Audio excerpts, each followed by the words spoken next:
Good morning, everyone. Now let us see the usage of let in the direct and indirect speech. Usage of let, let in the direct and indirect speech. Let's see the first usage. Let's, let apostrophe s అంటే letters అనమాట. ఇది లెటర్స్ని let's అంటాము. దీన్ని దేంట్లో వాడతారంటే సజెషన్స్కి లేదంటే ప్రపోజల్కి, సజెషన్స్కి and ప్రపోజల్స్కి రెండింటికి వాడతాం అనమాట. So if you see the examples, direct స్పీచ్లో he said let us go home. He said let us go home. తను ఏం చెప్పాడు? మనం ఇంటికి వెళ్దాం అని చెప్పాడు డైరెక్ట్ స్పీచ్లో. సో తను చెప్పిన వర్డ్స్ చెప్పినట్టు రాసాం కదా. He said comma open inverted commas let us go home full stop తర్వాత క్లోజ్ ఇన్వర్టెడ్ కామాస్. తను ఏం చెప్పాడు? లెట్ us గో హోమ్, ఇంటికి వెళ్దాం పదండి అని చెప్పి అన్నాడు.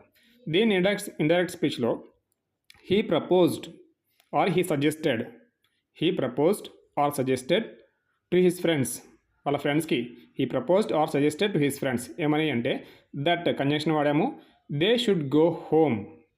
He suggested or proposed to his friends that they should go home. So let's go హోమ్లో ఆ షుడ్ అనమాట, షుడ్ వాడాము. షుడ్ గో హోమ్ అని వచ్చిందనమాట ఒకటి. ఈ విధంగా సజెషన్స్ కానీ ప్రపోజల్స్ కానీ వచ్చినప్పుడు సో ఈ విధంగా మనం చేంజ్ చేస్తాము. He proposed to his friends that they should go home. Now let us see one more example with one more usage. Let me or him, let him or let her or let them. Let me or let him or let her or let them. ఇవి వచ్చేసి permissions లేదా requests. పర్మిషన్స్కి and రిక్వెస్ట్స్కి అనమాట. పర్మిషన్స్కి and రిక్వెస్ట్స్కి వాడతాము let me or let him or let her or let them. So example చూద్దాం. Direct స్పీచ్లో the child said to us let me go home. The child said to us అంటే మనం చూడాల్సింది ఏంటి అంటే ఇక్కడ ఇన్వర్టెడ్ కామాస్లో ఏదైతే ఉందో సెంటెన్సు అది మాత్రమే చూడాలి. ఇక్కడ లెట్ అనేది స్టార్టింగ్లో లేదుగా, స్టార్టింగ్లో ఉండదు. ఓన్లీ ఇన్వర్టెడ్ కామాస్లో ఉన్న సెంటెన్సే మనము కన్సిడర్ చేయాలి, దాన్ని మాత్రమే మనం చూడాలి. దాని టెన్స్ మాత్రమే మారుతుంది కూడా. So the child said to us let me go home. So indirect స్పీచ్లో the child requested us to let him go home. The child requested us to let వచ్చాము ఇక్కడ. టు లెట్ ఏం లేదన్నమాట, అక్కడ లెట్ ఉంది కదా, లెట్ మీ గో హోమ్ ఉంది కదా. సో ఆ లెట్ దగ్గర ఇన్వర్టెడ్ కామాస్ తీసేసి ఇన్వర్టెడ్ కామాస్ తీసేసి టు పెట్టాము. The child requested us to let him go home. So let me ఉంది కదా, let me go home. Me అంటే చైల్డ్ కాబట్టి లెట్ హిమ్, అబ్బాయి కాబట్టి let him go home. So that is what the child said to us let me go home. And indirect స్పీచ్లో the child requested us to let him go home. I hope it is clear now. Next ఇంకొక usage చూసుకుందాం. అది ఇంకొక usage అంటే let's plus not అంటే ఇక్కడ negative suggestions అనమాట. Let తోటి నెగిటివ్ సజెషన్స్ ఎలా తీసుకోవాలని చెప్పేసి. సో డైరెక్ట్ స్పీచ్లో ఎగ్జాంపుల్ చూసినట్లయితే she said let us not argue about money. She said let's not argue about money. మనము మనీ గురించి ఆర్గ్యూ చేయొద్దని చెప్పింది. మనము లెట్స్ అంటే లెటర్స్ కదా, మనము మనీ గురించి ఆర్గ్యూ చేయొద్దు. She said. సో మనము ఇన్వర్టెడ్ కామాస్లో ఉన్నది మాత్రమే కన్సిడర్ చేయాలి కదా. Let's not argue about money.